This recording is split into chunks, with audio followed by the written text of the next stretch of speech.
반갑습니다. 네, 반갑습니다. 예.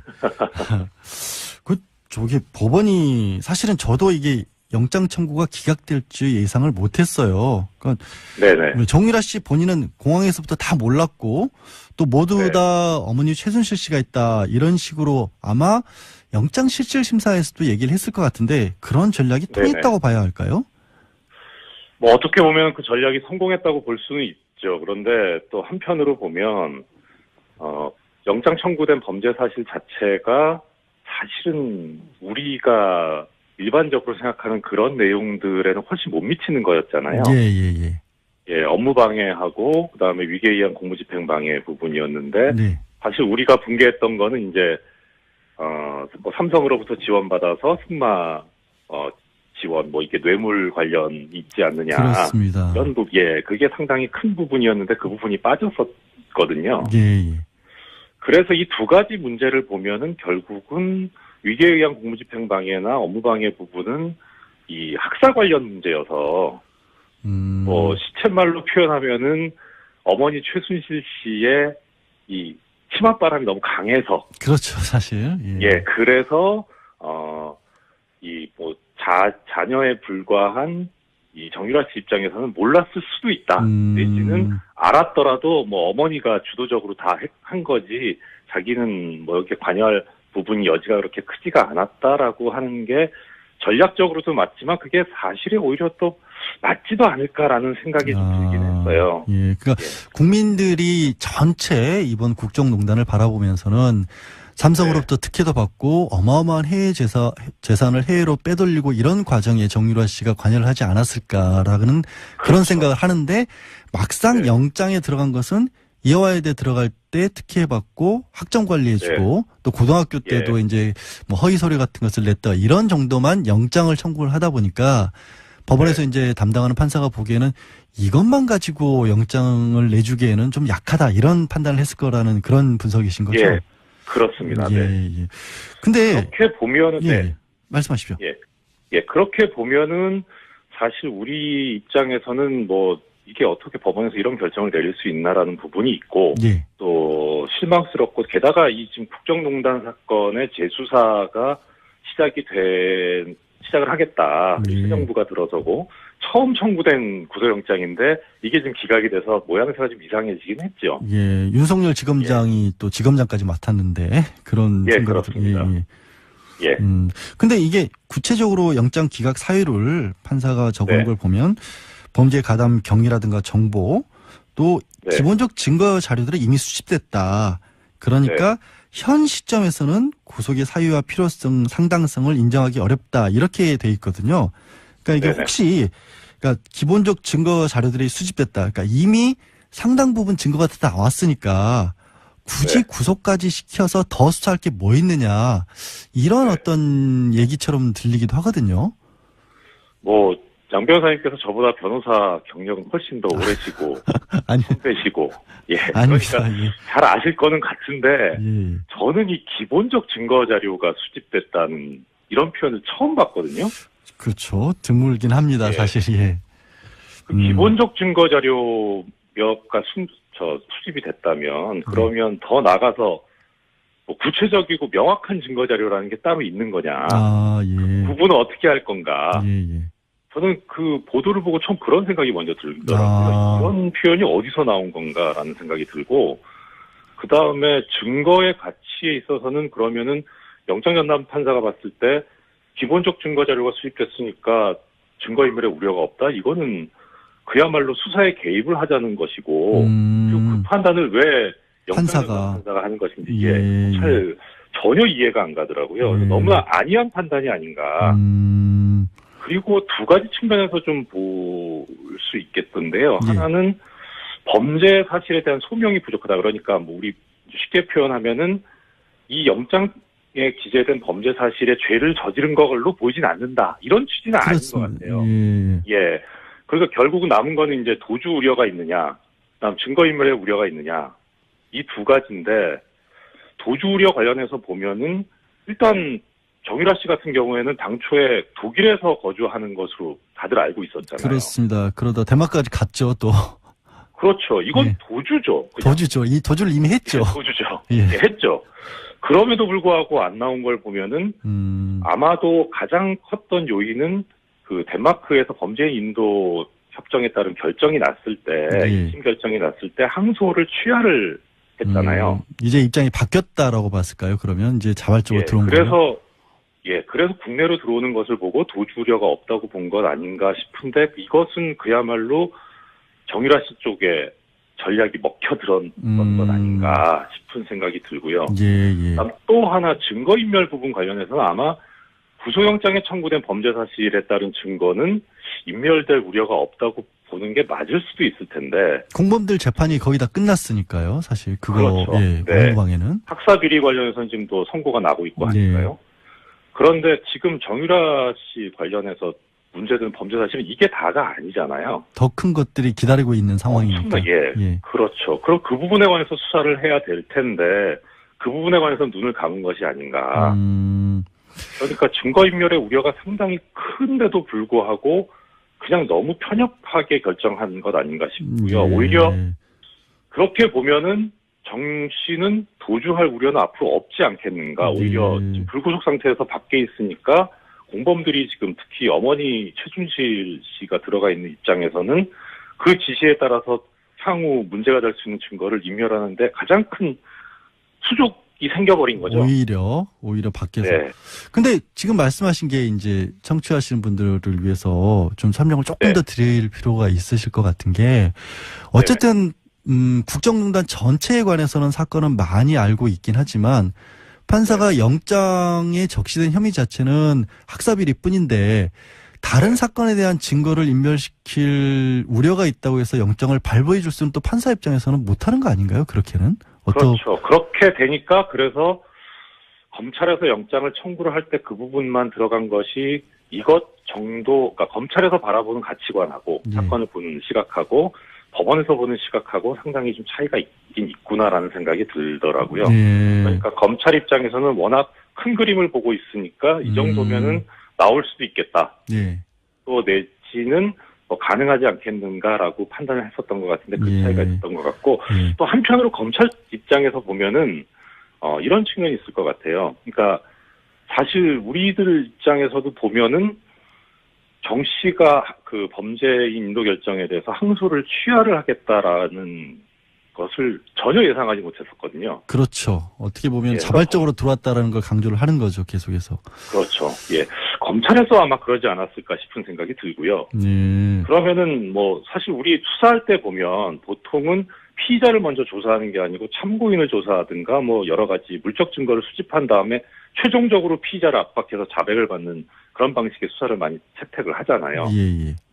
그런데 지금 학사비리 이외에는 사실 다른 뭐 이재용 부회장도 그렇고 뭐 박근혜 전 대통령도 그렇고 뭐 최순실 씨도 그렇고 이쪽에 수사가 집중돼 있었지 정 씨에 대한 수사가 집중돼 있었던 게 아니기 때문에 결국은 수집된 증거라고 하는 것이 방증 정도 하고 그 다음에 나중에 이제 입국 후에 정 씨 진술. 근데 그건 뭐 인정하지 않았으니까. 그럼 결국은 남아있는 증거 자체가 별로 없었기 때문에 한계가 있지 않았겠느냐. 더 집어넣기에는 범죄 사실을 그런 생각이 들기는 해요. 사실 검찰 입장에서는 뭐 박근혜 전 대통령이나 뭐 이재용 부회장, 최순실에 대한 활약을 집중을 시켰지 정유라 씨에게까지 모든 것을 완벽하게 수사하기는 활약이 좀 부족하지 않았을까라는 생각도 들고 또 한편으로는 말씀하신 거 들어보니까 약간 안이하게 그러니까 전체 큰 그림을 워낙 큰 그림을 보다 보니까 검찰은 이제 확실한 걸 청구한다고 청구한 게 업무방해만 청구를 하는데 좀 안이한 생각을 한 게 아닌가라는 그런 생각도 좀 들긴 합니다. 그렇죠. 근데 그것보다는 법원의 안이한 생각이 저는 더 큰 거 같아요. 법원이 더 안이하게 생각을 했다. 아니 그러면 법원이 그렇게 안이하게 생각을 해버렸다라고 하면 혹시라도 계속해서 그 정유라 씨에게 기대할 수 있었던 부분들, 이른바 최순실 게이트의 가장 많은 내용들을 알고 있는 사람이기 때문에 구속을 한 상황에서 어떤 새로운 것들을 얻어낼 수도 있지 않았을까라는 생각을 했는데 그런 것들에 대한 기대가 좀 많이 무너질까요? 정유라 씨에게 얻어낼 수 있는 게 지금 이제 좀 어려워지는 걸까요? 일단 그 부분에 대해서 없지 않아 있을 거는 같아요. 그런데 더 큰 거는 이 정도 범죄 사실을 가지고 구속이 됐을 경우에 주범에 해당하는 최순실 씨가 상당히 흔들릴 가능성이 높다는 생각이 들거든요. 그거는 많이 그러니까 기대를 했잖아요. 오히려 사람들이. 그렇죠. 예. 예. 그래서 정말 제일 많이 알고 있고 주도적인 역할을 했던 최 씨가 어떻게 더 밝혀내느냐, 예. 더 이야기를 해주느냐가 관건이었는데, 지금 처음에는 뭐 어떤 방식이었는지 본인 입장을 옹호하다가 그다음에 박 전 대통령을 옹호하는 쪽으로 지금 돌았는데, 정 씨까지 구속이 돼버리면 결국은 자신을 옹호할 수밖에 없는 상황이 된 거거든요. 무너질 수도 그러면 있다. 예. 그래서 박 전 대통령을 포기하고 정 씨를 옹호하는 쪽으로 갈 수 있었을 텐데, 예. 그 기회가 좀 현재로서는 이제 난망해진 건 아닌가. 조금 어려워졌다, 아직은. 만약에요, 그러면 지금 네. 말씀하신 그런 부분들, 최순실 씨에 대한 압박 카드로서 정유라 씨를 구속시키는 거는 여전히 필요해 보이기도 하거든요. 혹시 재청구를 한다면, 그리고 법원이 네. 받아들이려면 어떤 부분이 더 보강이 돼야 될까요? 일단은 현재 나타난 영장 기각 사유에 집중할 수밖에 없을 것 같습니다. 예. 그 가담 정도를 표현을 했으니까 어느 정도 정 씨가 이 최 씨의 범행에 가담을 했느냐. 예. 그러니까 역할 분담을 했고 의사결정에 참여를 했고, 그러니까 단지 그 특혜 수혜를 누리는 그런 입장뿐만 아니라 더 나아가서 그야말로 공범이라고 볼 수 있을 정도로 적극 가담을 했다는 점을 집중적으로 좀 하고 들어가 봐야 되지 않을까. 맡은 역할이 분명히 있었을 것이다라는 쪽으로 그렇게 가야 된다는 것이죠. 그렇죠. 정 씨가 나이가 그렇게 많지는 않은데 이 하는 말이나 행동을 보면 예. 상당히 노련하거든요. 예. 그러니까 단지 그냥 우리 시쳇말로 표현하듯이 엄마가 시키는 대로 해라고 했을 때 그 딸은 그런 입장은 아니었을 것 같아요. 아니었을 것 같다. 그 부분은 이제 집중적으로 파고 들어야 되지 않을까 싶어요. 거짓말 하고 있다라고 봐야겠네요. 그리고 혹시 알겠습니다. 그런 부분을 조금 더 검찰이 보강을 한다면 재청구하면 영장이 나올 수 있지 않을까 좀 기대를 한번 해보겠습니다. 오늘 말씀은 여기까지 듣겠습니다. 고맙습니다. 네, 고맙습니다. 네. 네. 지금까지 이정열 전 부장판사였습니다.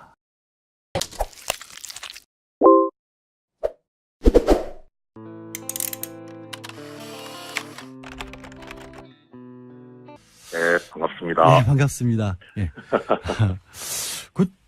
법원이 사실은 저도 이게 영장 청구가 기각될 줄 예상을 못했어요. 그러니까 네네. 정유라 씨 본인은 공항에서부터 다 몰랐고 또 모두 다 어머니 최순실 씨가 있다 이런 식으로 아마 영장 실질 심사에서도 얘기를 했을 것 같은데 그런 전략이 통했다고 봐야 할까요?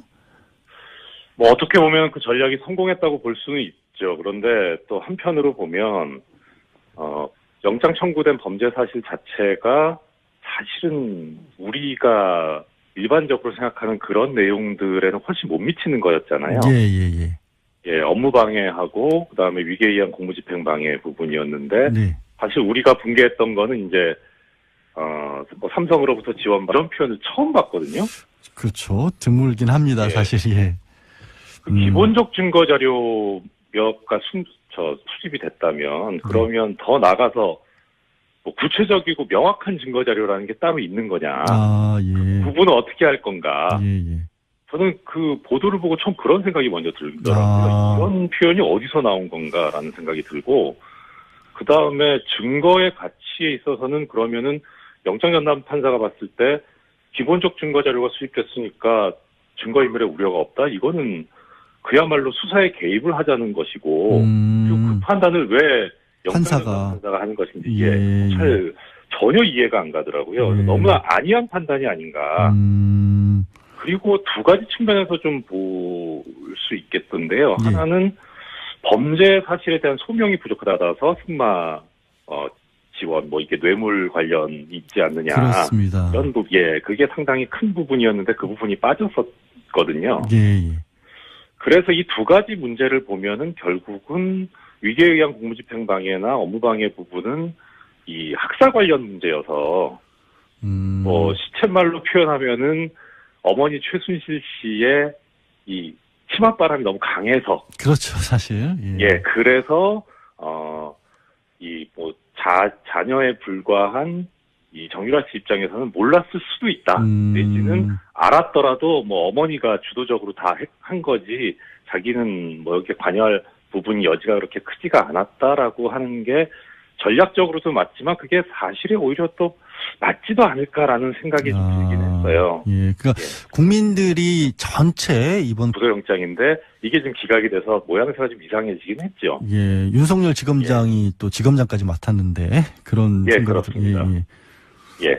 근데 이게 구체적으로 영장 기각 사유를 판사가 적은 네. 걸 보면 범죄 가담 경위라든가 정보 또 네. 기본적 증거 자료들이 이미 수집됐다. 그러니까 현 시점에서는 구속의 사유와 필요성, 상당성을 인정하기 어렵다. 이렇게 돼 있거든요. 그러니까 이게 네네. 혹시 그러니까 기본적 증거 자료들이 수집됐다. 그러니까 이미 상당 부분 증거가 다 나왔으니까 굳이 네. 구속까지 시켜서 더 수사할 게 뭐 있느냐. 이런 네. 어떤 얘기처럼 들리기도 하거든요.